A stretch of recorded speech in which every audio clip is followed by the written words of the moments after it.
Sí, senyora alcaldessa, senyores regidores, senyors regidors. La Festa de les Falles és una de les més riques i genuïnes manifestacions de la cultura popular del poble valencià i ha mostrat durant la seva existència una gran lleialtat cap a la nostra cultura en general i cap a la nostra llengua en particular. En la Festa de les Falles és essencial l'ús del valencià. I ho és en l'elaboració de retols i llibrets i en tota la vida associativa interna i externa dels festers. Si l'afecció a les tradicions és un valor que ha de ser subratllat entre tots els que propaguen la festa a través del temps, la seva vinculació amb la llengua dels grans i amb els girs, les metàfores, les formes iròniques i humorístiques que el valencià conté en la parla col·loquial fa que siga en si mateixa un tresor patrimonial que els fallers respecten i conserven orgullosament. Destaquem també la seva peça literària per excel·lència, el llibret de Falla, on el valencià adquireix la seva expressió més característica i depurada. Llibrets que en moltes ocasions contenen treballs d'investigació molt apreciables i un patrimoni literari de grans proporcions, capaç d'explicar a més les modes, les costums, els vicis i les virtuts, els anhels i les esperances del nostre poble. I així ha sigut fins i tot en els moments més difícils de persecució i desprestigi cap a la nostra llengua, com va passar a la dictadura franquista. La societat valenciana i el teixit associatiu faller es preocupa per l'ús i per la difusió de la seva llengua. Però què fa l'Ajuntament de València i l'organisme encarregat de regir la festa, la Junta Central Fallera, per a l'ús del valencià? Per a compromís, legislar per a res. Al cos de la meva moció se citen articles tant del reglament faller, del reglament de funcionament i règim intern de la Junta Central Fallera, com el reglament municipal sobre l'ús i normalització del valencià.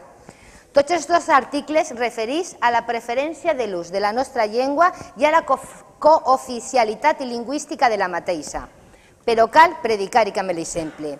I és necessari donar-li un suport real al foment del valencià, amb un impuls institucional que beneficie un major ús de la llengua.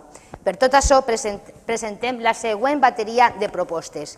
Les primeres destinades a l'organisme autònom de la Junta Central Fallera, per a que mantinga actualitzada en valencià la seva web oficial, falles.com, en tots els seus continguts i que la versió en valencià siga la seva pàgina d'inici, que s'utilitzi el valencià en les comunicacions a les xarxes socials, que se garantisca que totes les publicacions estiguen almenys en versió valenciana i que siga el valencià la llengua d'ús preferent en tota la documentació administrativa generada per l'organisme autònom, comunicació, secretaria virtual, entrades, convocatòries, que s'utilitzi el valencià en la publicitat escrita i audiovisual, com poden ser les notes de premsa, al igual que la presència de la música en valencià en les produccions audiovisuals que difonga aquest organisme.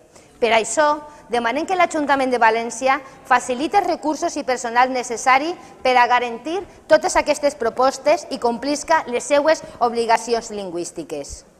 I com a tercer punt, demanem a la Regidoria de Festes i de Cultura Popular, com a responsable en l'organització de les mascletades de l'1 al DN1 març, que emplee la música en valencià i la megafonia que amenitza els moments previs i posteriors a les disparades per a poder aprofitar aquesta tradicional cita que concentra a milers de valencians com una plataforma de promoció de l'ús del valencià i de l'obra musical del nostre col·lectiu de músics i cantants. Moltíssimes gràcies.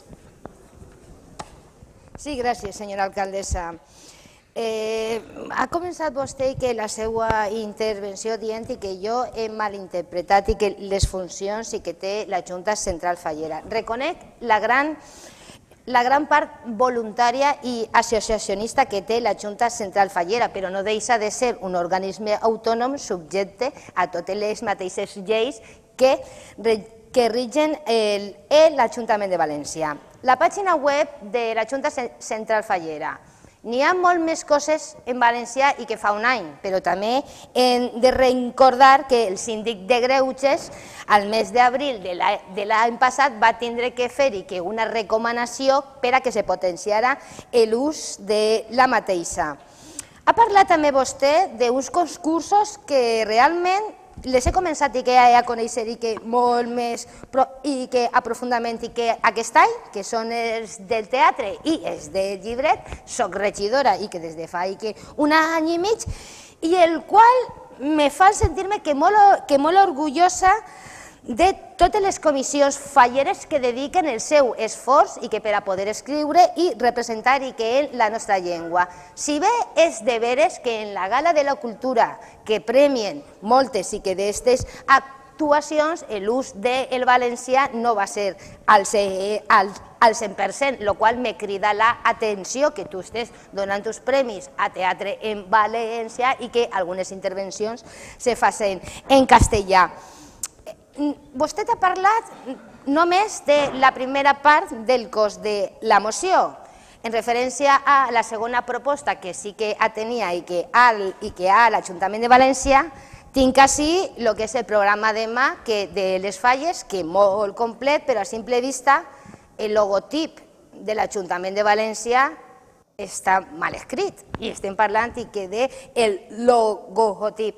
Reconeix la voluntarietat de qui fa això, però també reconeix que com que és un pamfleto no, i que un programa demà oficial, el cos de traductor i els funcionaris de l'Ajuntament de València podien haver col·laborat en una millor difusió del text d'una forma correcta. I també m'agradaria, ja que vostè no ha fet una intervenció i que en aquesta primera part, que per favor es posicionara en referència a la tercera proposta, que és poder amenitzar amb músics en valencià les mascletades de la plaça de l'Ajuntament. Moltíssimes gràcies.